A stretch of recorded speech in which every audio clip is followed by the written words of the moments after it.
역사 진행길에서 메시아 구속 진리 신앙을 가지고 걸을 수 있게 된 것을 감사하고, 아브라함의 믿음을 온전히 내 속에 간직하고 아브라함이 걸어간 그 순례길을 온전히 걸어가게 된 것을 감사하며 하나님 앞에 예물을 드렸습니다.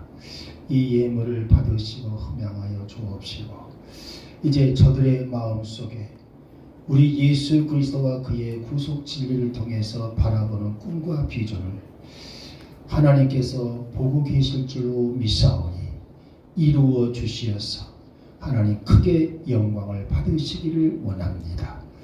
오늘 또한 하나님께서 함께 주심을 감사드리고, 저들의 삶 속에서 하나님 성경 말씀에 약속된 만사 형통의 축복을 저들에게 허락하여 주옵소서. 주 예수님의 이름으로 감사 축복 기도합나이다. 아멘. 자, 이 시간에는요, 아까 이어서 우리가 교제한 거 조금만 더 마무리 짓고요, 이 시간 창세기를 보도록 하겠습니다. 여러분, 이 창세기가 얼마큼 또 중요한 것인가를 우리가 살펴보면 또 놀랄 거예요. 자, 우리 77쪽에 우리 교재 77쪽 아까 이제 다말, 라합, 룻 그리고 바세바 이 네 여인에 대해서 우리가 의미를 했고, 구속사적 의미는 무엇이냐?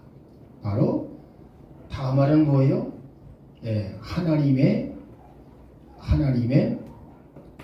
메시아가 이 땅에 오시는 데에 쓰임 받게 된 택한 백성이 다말이었다. 알겠죠? 그래서 시아버지 의도와는 달리 아주 철저하게 하나님 앞에 이와 같이 무장을 해서 이 진리의 말씀을 통하여 마침내 승리를 거뒀다. 이 말씀이 나오는 거죠. 그리고 이제 라합과 룻과 바세바를 이제 설명한 바가 되고, 자, 그래서 이 말씀을 이제 설명하기 위해서요, 그런데 어디를 보냐면 그 1. 창세기 38장의 유다가 다말 사건을 통한 구속의 역사, 우리 창세기 38장을 펼쳐보시기 바랍니다. 창세기 38장입니다. 우선 이 창세기 38장에 이 성경적인 이제 위치, 여러분들 요거를 잘 살펴보셔야 돼요. 38장 왜 이것이 이렇게 쓰여졌나, 알겠죠? 이 성경은 이 창세기가, 잘 보세요.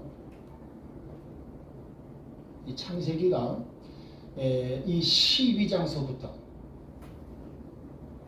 50장까지, 알겠죠?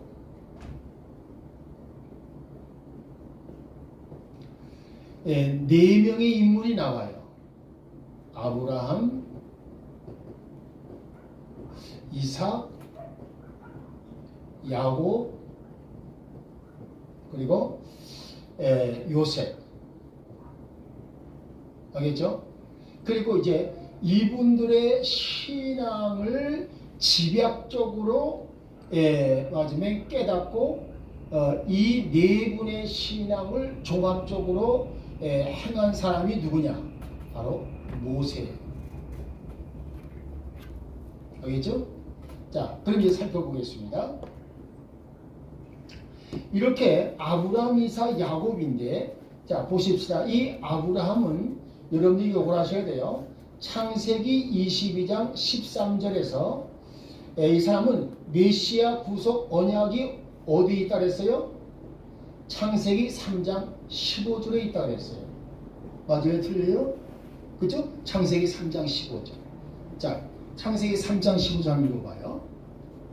창세기 3장 15절.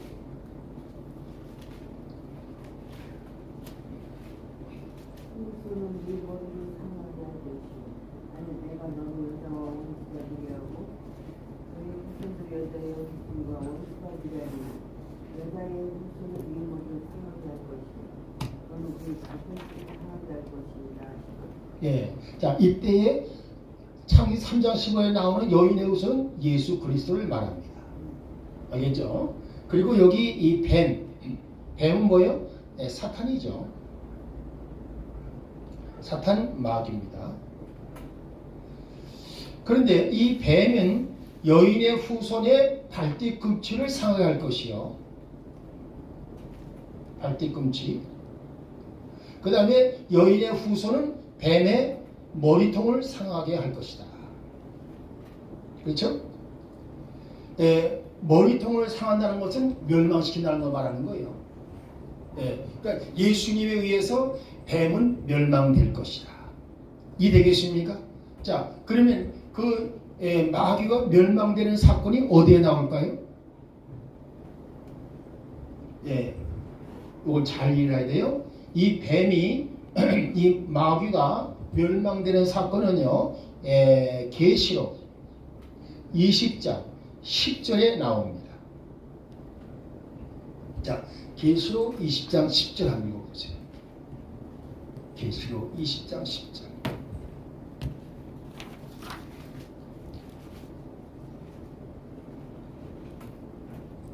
읽어보세요. 계시록 20장 10절. 또 그들을 미혹해 하는 마귀가 불과 유황 못에 던져지니 거기는 그 짐승과 거짓 선지자도 있어 세세토록 밤낮 괴로움을 받으리라. 할렐루야. 이제 그것이 마귀의 최후예요. 거기가. 알겠습니까? 이게 마귀가 지금 누구한테 멸망을 당한 거예요? 예수님에 의해서 멸망을 당한 거예요. 알겠죠? 그러니까 맞으면 이 창세기 3장 15절 말씀이 성취됐어 안 됐어요? 성취됐죠? 그래서 이렇게 성취되는 걸 말하는 거예요. 그러니까 뭐예요? 창세기하고 계시록은 바로 직결되어 있어요.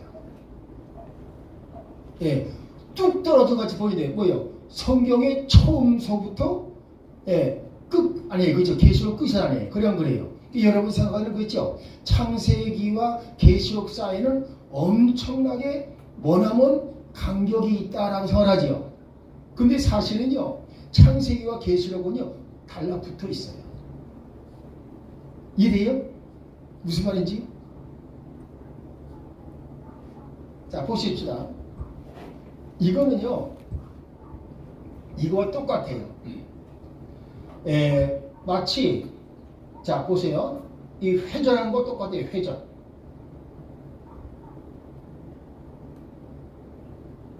회전. 알겠죠? 이 회전한다는 말이 어디에 나오냐면, 시편 19편에 나와요. 자, 우리 시편 19편 한번 보시죠. 아주 이게 참 신기해요. 시편 19편입니다.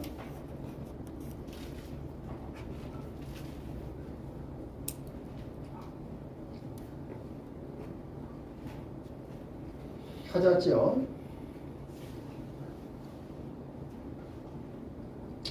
6절 말씀 읽어보세요. 19편 6절. 하늘 이 끝에서 나와서 하늘 저 끝까지 운행하며 그의 열기에서 피한 자가 없도다. 근데 여기서 이 KGB 성경 뭐라고 되어 있어요? 한번 읽어봐요. 해가 하늘 끝에서부터 나아가며 그것의 순한 해로는 하늘 끝까지 이르나니 이 열기에서 숨을 곳이 없도다. 할렐루야. 그렇죠? 그러니까 맞으면 여기 KGB 성경을 여러분이 꼭 준비하고 있으셔야 돼요. 알겠죠? 이 순환 회로라고 되어 있어요. 순환 회로. 순환 회로는 말은 여기서 시작이 되면 다시금 이렇게 돌아오는 거예요. 이렇게.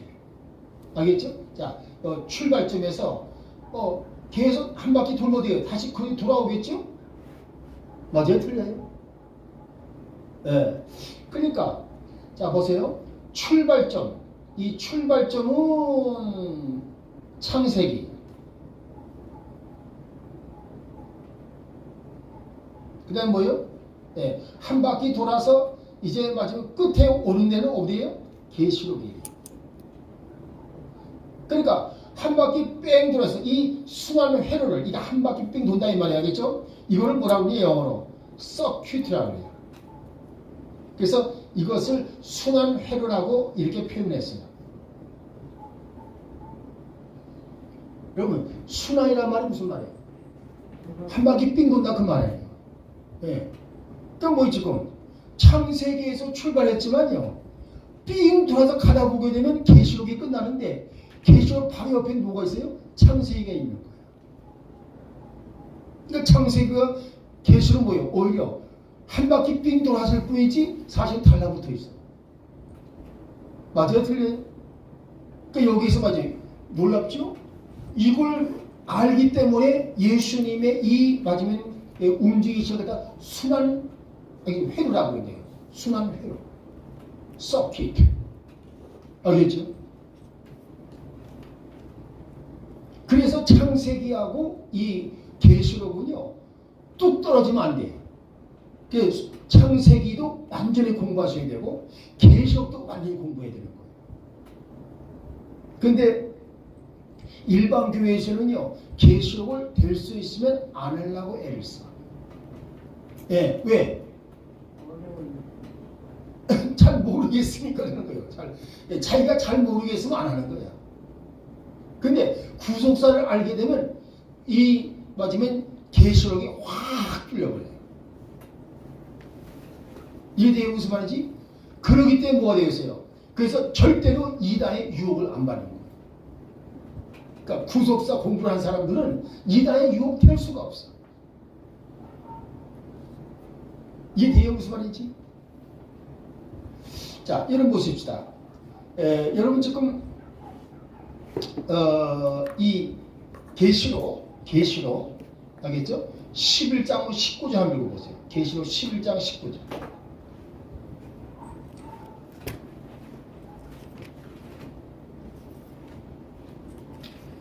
계시록 11장 19절.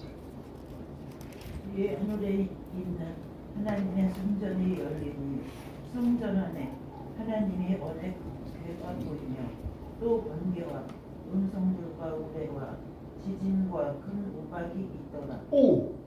하늘에 하나님의 성전이 있다고 그랬죠? 거기 지금? 그런 거래요.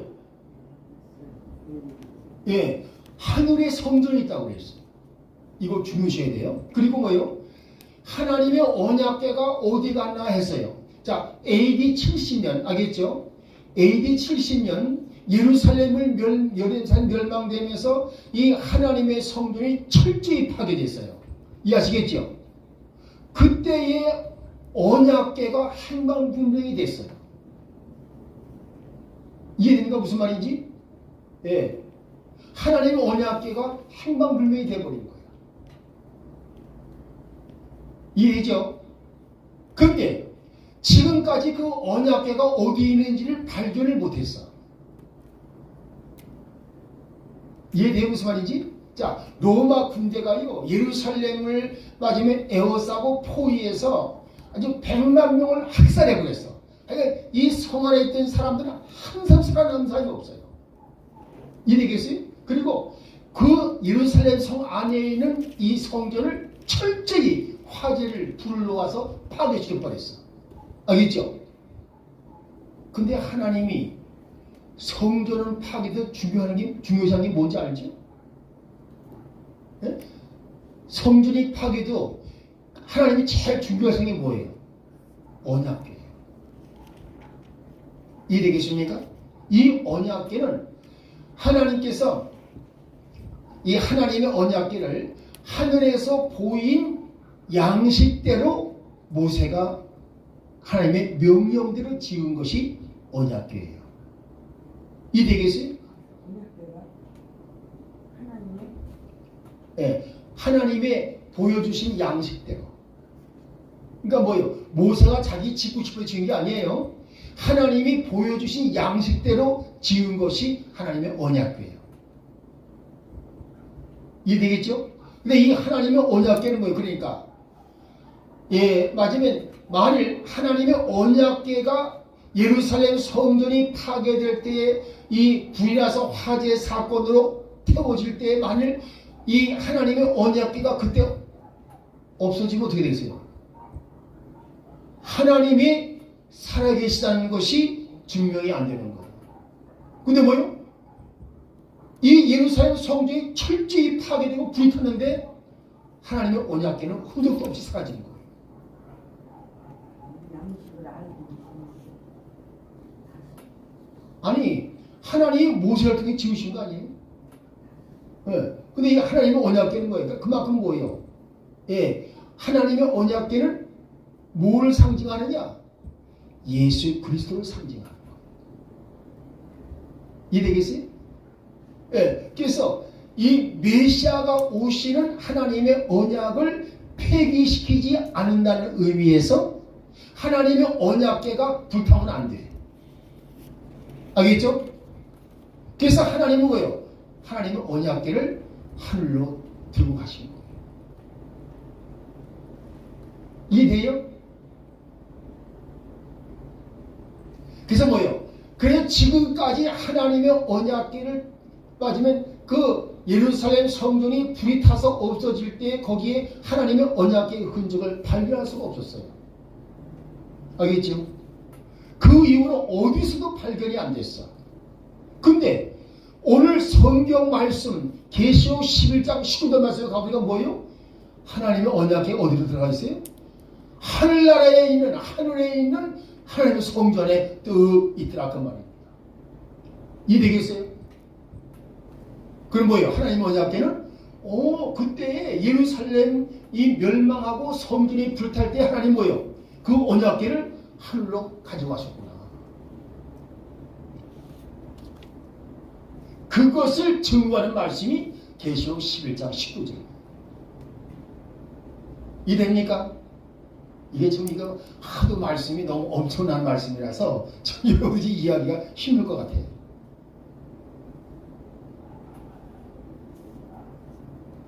자, AD 70년 알겠죠? 예수님이 이 세상을 떠나신 지가 그때가 AD 30년이에요. 알겠죠? 예수님이 가신 지 꼭 40년 만에 예루살렘이 철저히 파괴되고 성전이 돌 위에 돌도 남아있지 아니하리라 할 정도로 철저히 파괴된다 그랬어요. 알겠습니까? 그래서 그 성전이 예수님이 하늘로 올라가신 지 40년 만에 철저히 파괴됐어요. 근데 만일 예수님을 상징하는 하나님의 언약궤가 같이 불타버려서 어떻게 되겠습니까? 살아계신 하나님의 권능이 흔들리는 거 아니에요? 그래서 하나님 그때 하나님의 언약궤를 감추신 거예요. 그 감추신 언약궤 어디로 갔을까? 계시록 11장 19절 보니까 하늘 성전에다 올려다 놓으셨다 그 말이에요. 할렐루야. 태어나서 집이 처음으로 그러면 그 언약궤가 예. 예수님을 상징하는 그렇지요. 예. 예수님 상징하는. 자, 여러분 보시다. 왜 그러냐면 꼭 설명해 줄게요. 자, 봐봐요. 예, 여러분들이 이 지금 보십시다. 아니 요한이 쓴 거잖아요. 예? 요한이 한 거죠. 사도 요한이 성령의 감동 받아서 쓴 거죠. 자. 예. 자, 이거 잘 보세요. 여기 지금 여기가 자, 지금 언약궤가 있어요. 여기 이제 양쪽에 이렇게 뭐가 있어요? 이렇게 이 외는 이 맞으면 운반대가 있고요. 운반 그 막대기가. 근데 뭐예요? 요 위에는 구류 천사가 있고 요 가운데 뭐 서로 이렇게 내다보죠. 여기다가. 근데 뭐예요? 여기에 뭐예요? 이게 긍휼의 자리야. 알겠습니까? 긍휼의 자리. 여기는 뭐가 있어요? 예. 아래는 십계명이 있죠? 그래 안 그래요? 자, 근데 보십시다. 이 십계명을 우리 뭐라고 그래요? 율법이라고 그러죠? 예. 예수님은 이 땅에 오셔서 그랬어요. 나는 율법을 폐하러 온 것이 아니라 율법을 완성하러 왔다 그랬어요. 그렇죠? 예. 그래서 율법의 완성이 예수님이 하신 일이야. 알겠습니까? 그 다음 이 긍휼의 자리는 뭘 말하는 것이냐? 이건 예수 그리스도의 맞으면 이 속지 않는 자리, 즉 죄삼을 주는 자리가 바로 이거예요. 그래서 뭐예요? 이 자리는 뭐예요? 맞으면 사람들을 죄, 저주, 사망에서 맞으면 인류를 불쌍히 여기서 궁유한 불쌍히 여긴단 말이죠. 불쌍히 여기서 믿기만 하면 죄와 저주와 사망에서 건져주시는 자리. 알겠죠? 여기가 바로 긍휼의 자리예요. 이거를 개정판 성경 뭐라고 했느냐? 속죄서라고 말을 했어요. 속죄서라는 표현은 율법적인 요소가 많아. 그렇지만 긍휼의 자리가 뭐였습니까? 이것은 구속사적인 의미예요. 그래서 KGB 성경을 공부를 하게 되면 구속사적으로 이해가 빠르다는 거예요. 개정판보다는. 이해되겠죠?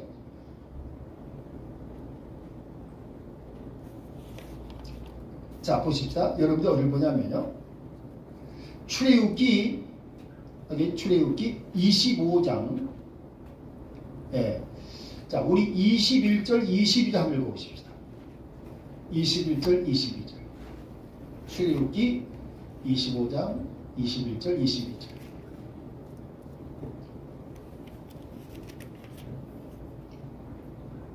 속죄소를 개 위에 얹고 내가 내게 줄 증거판을 궤 속에 넣으라. 거기서 내가 너와 만나고 속죄소 위 곧 증거궤 위에 있는 두 그룹 사이에서 내가 이스라엘 자손을 위하여 내게 명령할 모든 일을 내게 이르리라. 할렐루야. 자, 거기 보게 되면 이 언약궤의 구조가 나오죠. 위에는 뭐예요? 긍휼의 자리. 근데 그것을 개정판 뭐라 했어요? 속죄소라고 했어요. 그렇죠? 그 속죄소를 KGB 성경은 긍휼의 자리라고 했어요. 그럼 그 긍휼의 자리는 뭐예요? 율법의 자리예요? 예수님의 자리예요?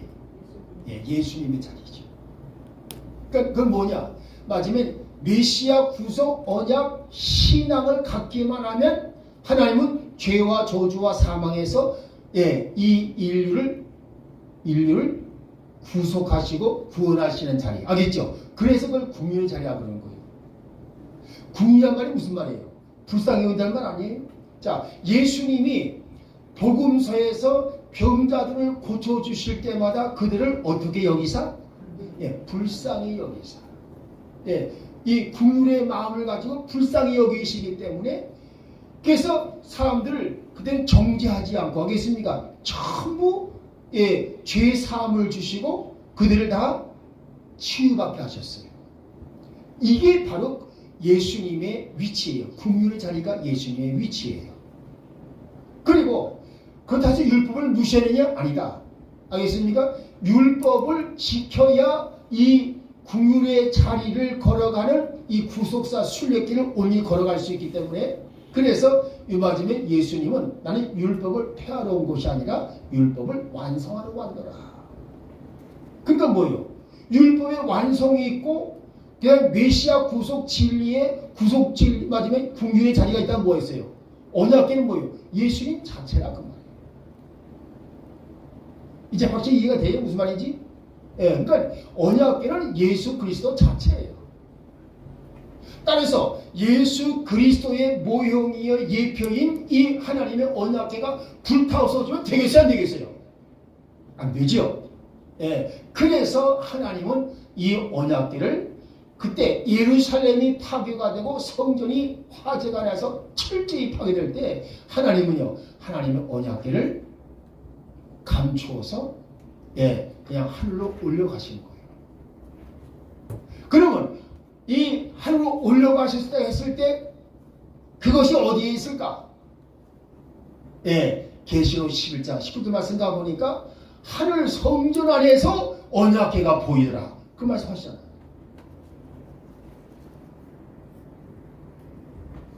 좀 여러분이 이 말씀이 믿어지면은요, 하나님의 이적과 기적을 믿는 것이고, 이걸 안 믿는다면 여러분 하나님의 이적 기적을 안 믿는 거예요.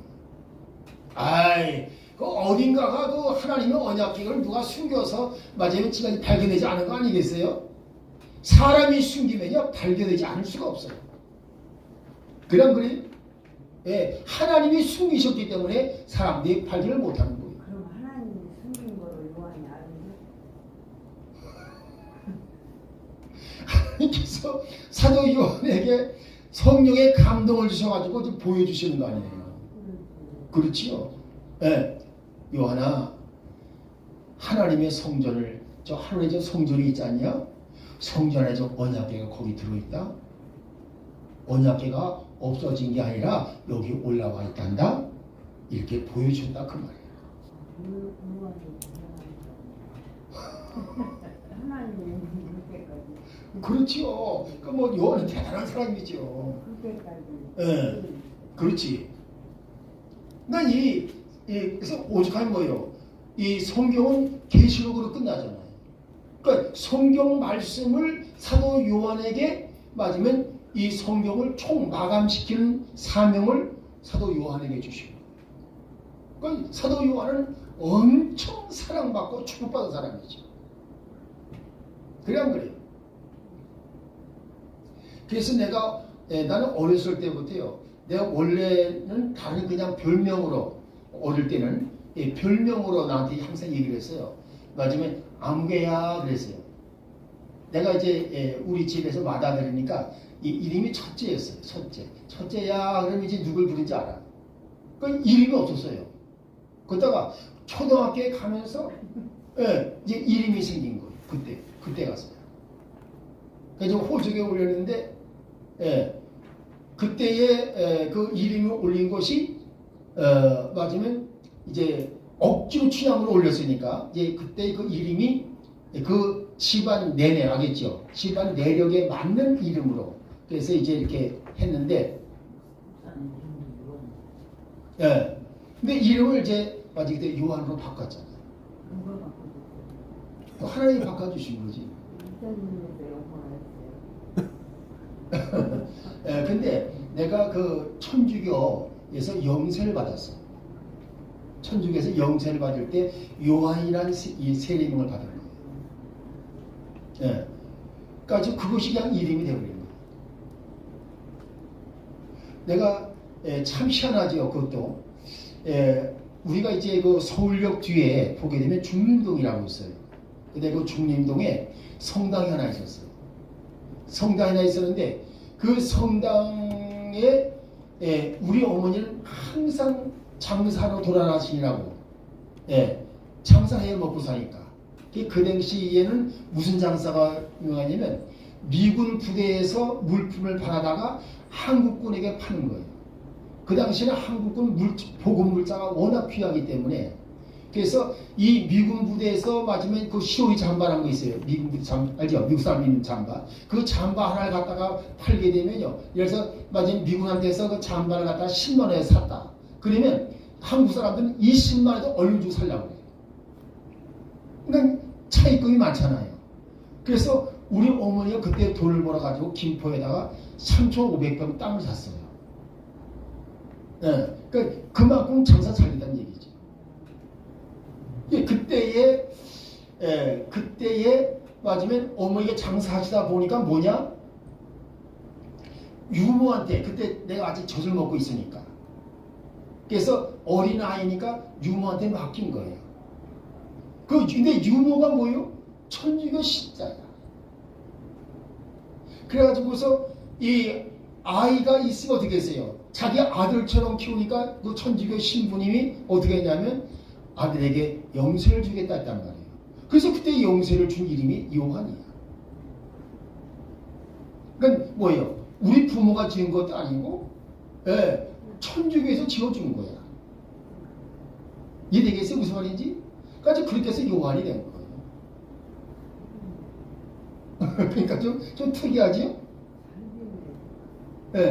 그래가지고 이 유모가 그렇게 이제 아주 독실한 천주교 신자였어요. 그런데 어느 날 이제 6.25가 터진 거예요.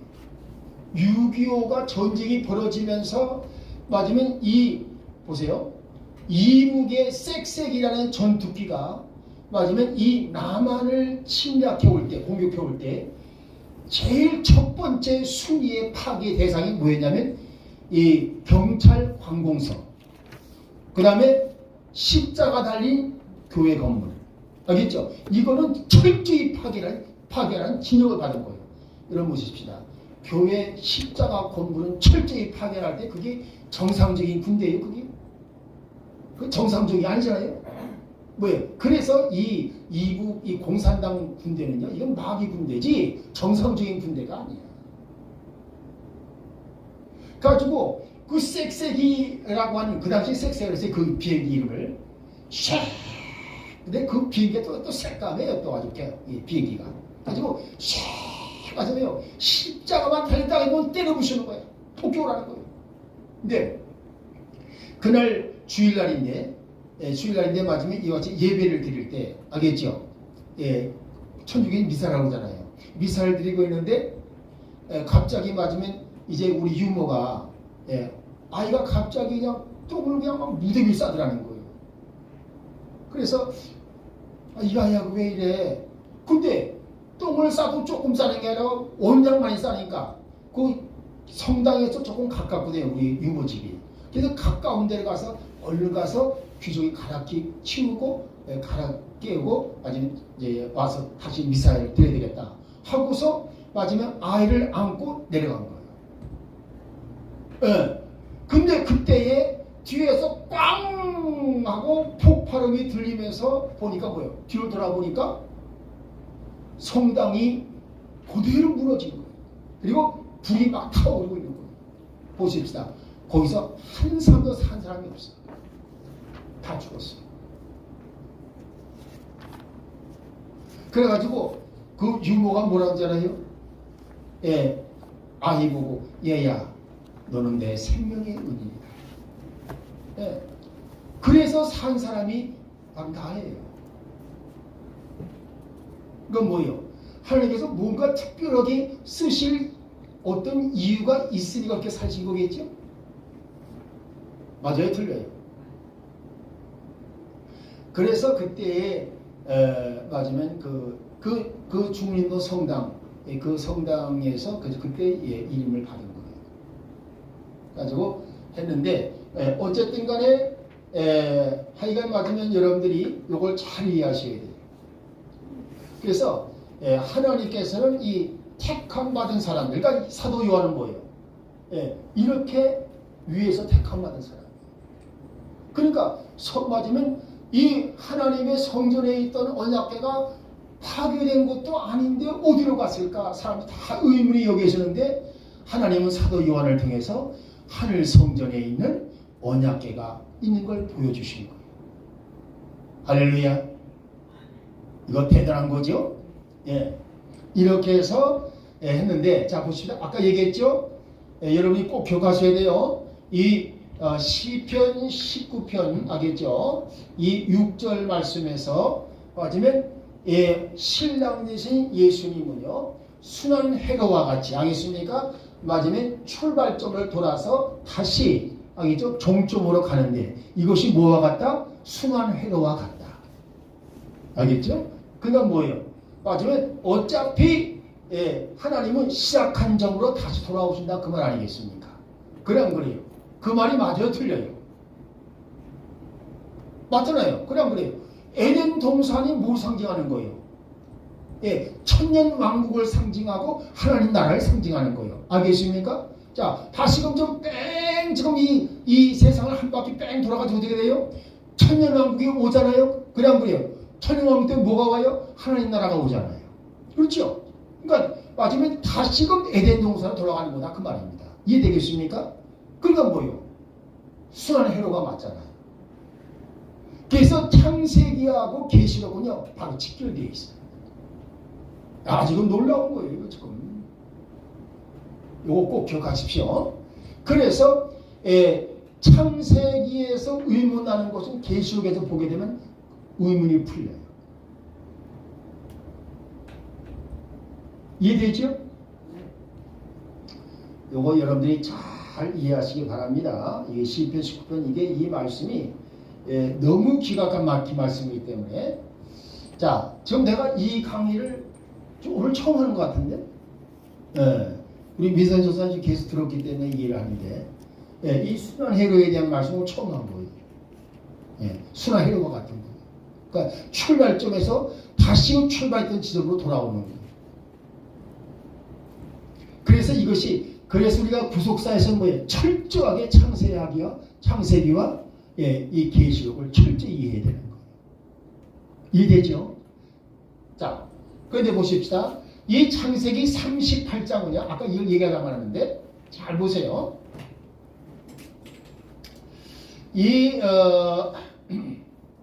보게 되면 지금 이 야곱 시대에 알겠죠? 야곱 시대에 이제 하나님께서요. 지금 요셉에게 야곱이 요셉에게 뭘 물려주느냐? 메시아 구속 진리 신앙을 물려줘요. 알겠습니까? 그리고 뭐요? 이 메시아 구속 진리 신앙은 뭐가 따른다고요? 하나님의 표적이 따라요. 알겠죠? 이 메시아 구속 진리 신앙은 하나님의 표적이 따른다. 이것을 요셉이 배웠어요. 이해하시겠습니까? 그래서 요셉 맞으면 창세기 37장 3절 말씀 보게 되면 이걸 알려주는 거예요. 자, 창세기 37장 3절 말씀 뭐라냐 가봐요.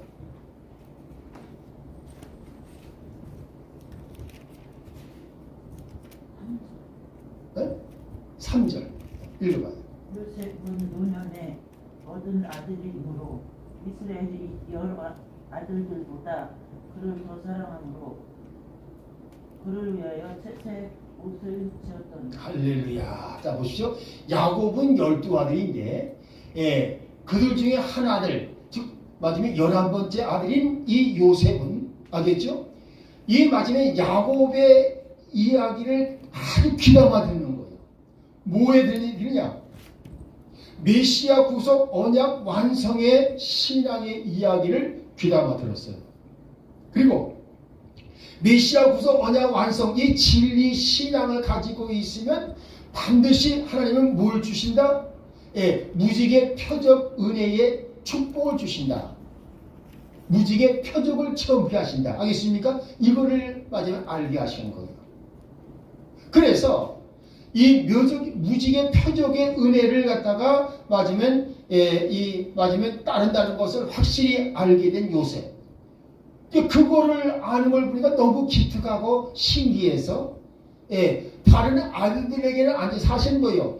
요셉보다도 더 맞으면 요셉은 11번째 아들이고 그 아들 베냐민은 뭐예요? 12번째 아들 아니에요. 근데 왜 보통 사람은 생각해봐요. 대개 막내 아들 더 사랑을 하지 그 11번째 아들 더 사랑하겠어요? 그래 안 그래요? 근데 뭐예요? 요셉이 베냐민보다 더 사랑을 받았다 그 말입니다. 왜 그랬을까요? 바로 메시아 구속 진리 신앙을 가지고 있었고 메시아 구속 진리 신앙에 뭐예요? 반드시 무지개 표적이 따른다는 것을 맞은 확신하는 믿음을 가졌다 그 말이에요. 그래서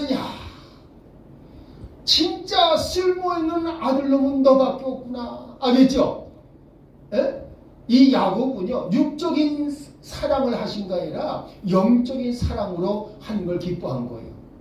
그래서 이 맞으면 아들 요셉이 이 녀석이 어떻게 맞으면 이 할아버지 아브라함 그리고 맞으면 또 자기 아버지 이삭 이들의 맞은 신앙이 뭐예요? 메시아 구속 언약 완성 신앙 아닙니까? 이 메시아 구속 언약 신앙을 이렇게 이해를 잘하다니.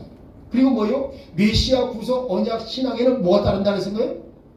무지개 표적이 따른다. 이해되겠습니까? 이것을 맞으면 깨닫고 나니까요. 얼마나 맞으면 그 깨닫는 아이가 이쁘고 기쁜지. 여러분요. 내가 여기 강의를 하면서요. 이 맞으면 사랑스러운 사람들이 있어요. 뭐냐? 말씀을 잘 듣고 있다가 깨달아서 그 깨달은 말을 하는 것을 보고 있으면 내가 사랑스러운 거예요.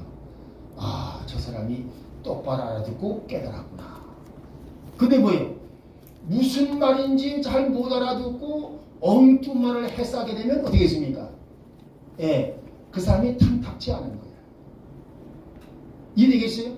그래서 강의 시간에 졸지 말라는 거예요. 이 강의 시간에 졸고 있으면 탐탁지가 않아. 맞아요? 틀려요? 그래서 맞으면 이 아니 보십시오. 야곱은요 12아들을 낳고 그 신앙에 대한 이야기를 저 메시아 구속사며 진리 신앙이며 그다음 무지개 표적에 대한 말씀 이걸 다 얘기를 하는데 다른 놈들은 다 뭐요 그 하여간 맞으면 이 메시아 구속 언약 얘기라든가 무지개 표적 얘기를 하게 되면요 마치 옛날부터 신화 얘기를 듣는 것처럼 아유 또 시작이네 이게 자고 있는 거예요. 알겠습니까? 예, 11명의 아들은 자고 있는 거예요. 근데 요셉은 눈을 반짝 뜨면서 그게 그 뜻이었구나. 그래서 마치 무릎을 치면서 알겠습니까? 감동을 하는 거야. 그러니까 마치 야곱이 얼마나 사랑스러운지. 그래서 뭐였습니까? 다른 놈들 다 필요 없어. 막내고 뭐고 다 필요 없어. 알겠습니까? 그래서 요셉에게 채색 옷을 지어 입혔다 그 말입니다. 알겠습니까? 그 채색 옷이 뭐냐? 바로 무지개를 말합니다. 할렐루야. 자 보십시다. 여기 그 설명을 해줄게요. 자 여러분 어딜 보냐면요. 이 무지개 표적은 창세기 알겠죠? 9장 9절에서 11절까지 여기는 맞으면 이 메시아 구속 언약을 말해줘요. 한번 읽어봅시다. 우리 9절에서 11절까지. 자 창세기 9장 9절에서 11절. 내가 내 언약을 너희와 너희의 집과 너희와 함께한 모든 생물 곧 너희와 함께한 새와 육식과 땅의 모든 생물에게 세우리니 방주에서 나온 모든 것 땅의 모든 짐승에게니라. 내가 너희와 언약을 세우리니 다시는 모든 생물로 홍수로 들어가지 아니할 것이다. 땅을 침몰할 홍수가 다시지 아니하리라. 할렐루야. 그렇죠? 예. 그래서 왜 홍수를 맞아 다시는 하지 않을 것이냐면 이 메시아 구속 언약을 너희와 나 사이에 세워서 이제 이 언약을 꼭 지키도록 하겠다. 알겠죠? 그래서 메시아 구속 언약을 다시금 재차 약속하시는 거예요. 알겠습니까? 처음에 메시아 구속 언약을 누구와 약속을 했어요? 예, 아담과 약속하셨어요. 알겠습니까? 근데 두 번째로 이 메시아 구속 언약을 약속하신 말씀이 바로 여기에요. 예, 노아와 두 번째 언약을 약속하신 거예요. 알겠죠? 메시아 구속 언약이 너와 너의 후손들에게 이것이 믿기만 하면 적용되게 하겠다. 알겠죠? 그래서 이것이 9절에서 11절까지의 말씀입니다. 그러니까 거기서 언약이란 나오지요? 그 언약은 무슨 언약? 예, 바로 창세기 3장 15절의 언약을 말하는 겁니다. 이해되겠어요 이제? 이해돼요? 네. 예. 자 그런데 이 언약을 알겠죠? 이 언약을 그냥 하게 되면 뭐예요? 이 언약에 뭔가가 언약을 믿으면 뭔가가 기적이 일어난 것을 보여주기는 놀랍다고 믿음을 할 텐데 알겠습니까? 놀랍다는 그 믿음을 가질 수가 없이 즉 표적이 안 나타내 보이세요. 그러면 이게 맞아요? 언약이 언약으로서의 마지막에 영광을 나타낼 수가 없어요. 그렇죠? 그래서 여러분들이 고단 모임이전 잡읍시다. 이 창세기 9장 12절 17절까지 하겠죠. 뭐냐면 이 언약을 하겠죠. 이 언약을 세운다. 그래서 이 언약 신앙에는 무지개 표적이 따르게 하겠다 이렇게 나와요. 자 읽어봅시다.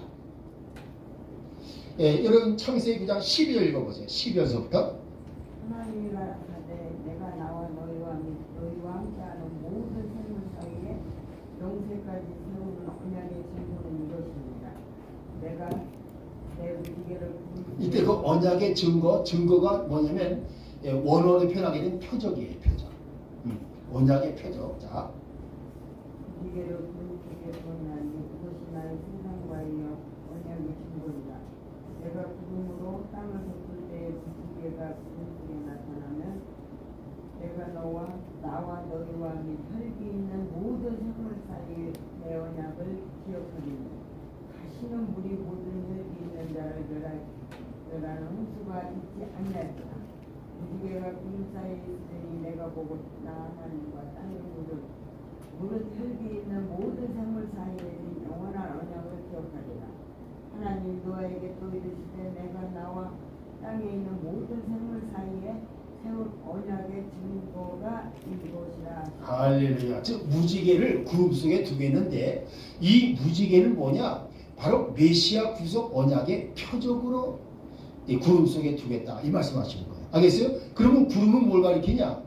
물론 자연적인 구름도 의미하겠지만 알겠습니까? 이 영적으로 보면 구름은 뭘 말하는 것이냐? 하나님의 임재하심을 가리키는 거예요. 하나님께서 임재하셔가지고 알겠죠? 이적과 기적을 무지개로 나타내시겠다 그 말입니다. 이해되시겠어요? 그러니까 뭐예요? 무지개는 바로 하나님의 이적과 기적을 의미하는 말이에요. 그래서 그것을 정리한 거 저기 봐. 저기 나오잖아요. 봐요. 저기 창세기 9장 저기 쭉 나오잖아요. 무지개 표적의 은혜, 그죠? 저기 무지개 표적의 은혜 봐보세요. 저기 현수막 저기 보면 여기, 그죠? 예, 지금 무지개 표적이 어디 나와요? 창세기 9장 9절 17절 말씀입니다. 맞아요, 틀려요?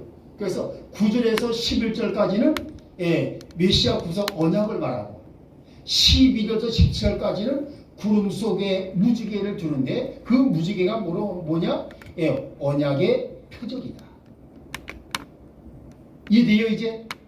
그 말씀을 정리해서 저기다가 해놓은 것이 저 바로 무지개 표적의 은혜와 축복을 말하는 거예요.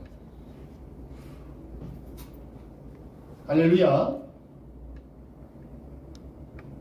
그리고 이 메시아 구속 진리상에는 뭐예요? 무지개 표적의 은혜가 따른다는 것을 또 누가 믿느냐? 요셉도 믿어서 나중에 뭐가 돼요? 바로의 꿈을 명쾌하게 해석을 해야 해요. 사람의 능력으로 해석한 게 아니죠? 하나님의 능력으로 해석을 한 거예요. 맞아요, 틀려요? 그래서 맞으면 이 하나님의 능력이 나타나는 걸 뭐라고 그러냐? 그걸 무지개 표적이라고 그러는 거예요. 이해되겠습니까? 그러니까 맞아요. 실제로 요셉은 무지개 표적의 은혜를 체험해요, 안 해요? 체험하잖아요. 자, 보십시오. 어떻게 했어요? 보니까 맞으면 이 바로의 꿈을 꿨다고 하는데 애굽 나라의 사람들이 해석하는 사람이 한 사람인데 있었어요, 없었어요? 없었지요. 그건 뭘 말하는 거예요? 사람의 능력으로는 그 꿈을 해석할 수가 없는 거야. 근데 뭐예요? 요셉은 무엇으로 해석을 했어요? 하나님의 능력. 그 하나님의 능력이 바로 무지개 표적이라고 그 말이에요. 이해됩니까? 그래서 해석을 해주니까 어떻게 했어요? 해석을 해주니까 바로 왕이 뭐라고 말하는지 알아요? 뭐랬어요? 야, 너같이 하나님의 영으로 감동된 자가 어디 있겠냐? 바로도 아는 거예요. 네가 하나님의 영으로 감동되어 있었기 때문에 이렇게 해석을 기가 막히게 할 수 있었다 이 말이에요. 알겠습니까? 그러니 맞으면 이 하나님의 영으로 감동된 네가 내 대신해서 이 나라를 다스려야 되지 않겠느냐? 이제부터 너는 애굽 나라를 전체를 다스리는 전국 총리가 되거나 나는 다만 그냥 보호자만 앉아있을 뿐이고 실제로 다스리는 건 네가 다 해라. 그렇죠? 이래서 요셉이 전국 총리가 되는 것입니다. 이해되겠어요 이제? 그럼 여기서 우리는 뭘 가르치느냐? 이걸 아셔야 돼요. 예수님이 부활 승천하시고 어디 앉으셨어요? 하나님 보좌 우편에 앉으셨잖아요. 실제로 지금 맞으면 이 사람 누가 다스리셔요? 하나님 보좌 우편에 앉아 계신 예수님이 다스리시는 거예요. 이해되시겠어요? 마치 뭐예요? 애굽 시대에 바로 왕 대신 누가 통치했어요? 요셉이 통치한 거죠. 알겠죠? 이제는 이 세상에서 지금 아직 하나님의 보좌 우편에 이 우편이라는 건 뭐냐면 권능의 보좌를 말하는 거예요. 알겠죠? 권능의 보좌에 앉으신 예수님이 온 세상을 통치하고 계신다 그 말이에요. 이해되겠어요 이제? 그래서 요셉은 뭐예요? 예수님이 만왕의 왕이요 만주의 주가 되시는 것을 알려주는 예표가 되고 모형이 된다 그 말입니다. 그래서 요셉은 만왕의 왕 되신 예수님의 예표가 바로 요셉이에요. 할렐루야. 이해가 되죠 이제는? 이렇게 해서 우리는 여기서 이거 깨닫게 되는데, 자 이제 요거 하나만 더 하고 끝냅니다. 자 보십시다. 이 맞으면 이 요셉이 37장인데 알겠죠? 이 37장을 넘어서 누가 나와요? 맞으면 창세기 38장에 갑자기 요셉의 이야기는 뚝 끊어지고 누가 나오냐면 시아버지, 다말의 시아버지 유다가 나오는 거예요. 이건 무슨 얘기냐? 요셉은요, 메시아 구속 언약의 상속권자는 아니고, 알겠습니까? 메시아 구속 언약에 대한 신앙을 가진 사람이었다. 그리고 그렇게 신앙을 가진 사람들은 뭘 주신다? 무지개 표적을 주신다. 알겠죠? 이걸 보여주신 것이 요셉이 한 말씀이에요. 알겠죠? 그런데 뭐예요? 실질적으로 예수님이 오시는 통로로서의 상속권자는 누구냐? 유다다. 이걸 말씀하신 거예요. 이게 창세기 38장이에요. 상속권자. 그렇죠? 그래서 상속권자는 유다다. 그래서 실제로 유다의 혈통을 통해서 뭐예요? 예수님이 오신 거 아니에요? 맞아요? 틀려요? 그러니까 여러분이 이걸 잘 이해하시면 돼요. 그래서 창세기 38장에 끼어든 것은 근데 말이야, 요셉은 메시아 구속 언약의 상속권자는 아니야. 상속권자는 누구냐? 유다야. 알겠죠? 그리고 유다가 어떻게 맞으면 상속관자라서 이 명분을 계속할 수 있었느냐? 누구 덕분에? 며느리 다말 덕분에. 알겠죠? 다말 덕분에. 그래 안 그래요? 며느리 다말이 아주 지혜롭게 이 자기 아버지 시아버지의 씨앗을 받았잖아요. 그래가지고 그 씨앗이 예수님이 오시는 통로가 됐다 그 말입니다. 이해되겠습니까? 그래서 이 38장에 나오는 이 유다의 며느리 다말을 뭐라 그러냐? 구약의 마리아라고 한다 그 말이에요. 이해되죠 이제는? 구약의 마리아. 즉 맞으면 돌에 맞아서 죽을 것을 각오하고 시아버지 씨앗을 받아들였다 그 말입니다. 이해되겠습니까? 실제로 죽을 뻔했지 않았어요? 죽을 뻔했잖아요. 근데 뭐 때문에 살았어요? 거기 보니까 거기 38장에 보게 되면 맞으면 나오죠. 38장 거기 보십시다. 뭐라고 나와 있어요? 38장에?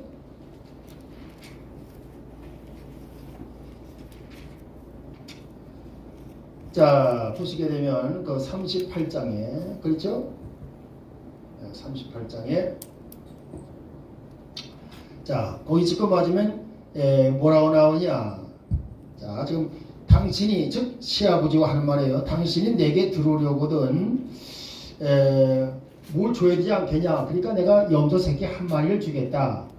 근데 염소 새끼 한 마리가 없으니까 어떻게 하면 좋겠냐 지금은. 그러니까 맞으면 그러면 나한테 증표를 다오. 그렇죠? 그래서 할 때 그 말씀이 뭐예요? 자, 우리 보십시다. 18절 읽어보세요. 38장 18절. 유다가 이르되 무슨 당분으로 내게 주랴. 그가 이르되 당신의 도장과 그 끈과 당신의 손에 있는 지팡이로 하라. 유다가 그것들을 그에게 주고 그에게로 들어갔더니 그가 유다로 말미암아 임신하였더라. 할렐루야. 그렇죠? 그래서 이 도장과 그 다음에 또 뭐요? 저기 끈과 지팡이 여기 돼 있죠, 그렇죠? 여러분 보십시오. 이 도장과 끈과 지팡이 이것은요 믿음, 소망, 사랑을 말합니다. 알겠어요? 고린도서 13장 13절에 있는 말씀처럼 믿음, 소망, 사랑이 성도에게는 항상 있을 것인데 그 중에는 사랑이라, 제일은 사랑이라. 그랬죠? 이 도장은 뭘 가리냐? 인을 치는 걸 말하지요. 그래 안 그래요? 이건 바로 믿음의 인을 치는 걸 말합니다. 이 사람은 믿는 자야 라고 하는 거예요. 그 다음 뭐예요? 맞으면 이 끈은 뭘 말하는 것이냐? 이어주는 거니까 이건 소망을 말합니다. 그 다음 뭐예요? 이 지팡이는 뭐예요? 맞으면 이리 가라 저리 가라 하면서 앞으로 인도하니까 이렇게 맞으면 스승처럼 가르치고 인도하는 것은 뭐예요? 그건 사랑이지요. 그래서 이 도장끈 그리고 지팡이는 바로 믿음, 소망, 사랑을 가리킵니다. 할렐루야. 이해되시겠어요? 이제 이렇게 해서 창세기 38장을 대충 다 한 겁니다. 그래서 여러분들이 교재 77페이지 4번까지는 다 한 것으로 우리가 이해할 수가 있어요. 이해됩니까 이제? 예. 자, 여기까지 다 했습니다. 자, 할렐루야. 우리 다 같이 우리 잠깐 통성으로 기도합니다. 주여, 주여, 주여. 할렐루야, 할렐루야, 할렐루야. 고마우신 아버지 하나님 감사합니다. 저희들에게 은혜를 베풀어 주시어서 이렇게 메시아 구속사 진행길을 아버지여 알게 하여 주옵시고 진리 신앙으로 아버지의 순례길을 걸어가게 하여 주옵시며 하나님을 경외하여 하나님의 아버지의 이와 같이 명령과 규례의 말씀을 지켜나가는 가운데 주여 여호와 라파의 하나님의 은혜와 축복을 받아서 치유와 건강의 복을 누리게 하신 하나님을 이 시간 송축 감사 찬양드립니다. 오늘도 아버지의 메시아 구속 진리의 말씀으로 무장하여 크게 깨닫게 해주신 하나님을 감사 찬양드리오며 아버지 하나님 돌아가는 발걸음도 지켜 보호하여 주시기를 주여 간절히 바라옵고 이 모든 말씀을 주 예수님의 이름으로 송축 감사 찬양드립니다. 아멘. 우리 영어 주기도문으로 기도합니다. Our Father which art in heaven, hallowed be thy name. Thy kingdom come, thy will be done in earth as it is in heaven. Give us this day our daily bread, and forgive us our debts as we forgive our debtors. And lead us not into temptation, but deliver us from evil. For thine is the kingdom, and the power, and the glory forever. Amen. 할렐루야.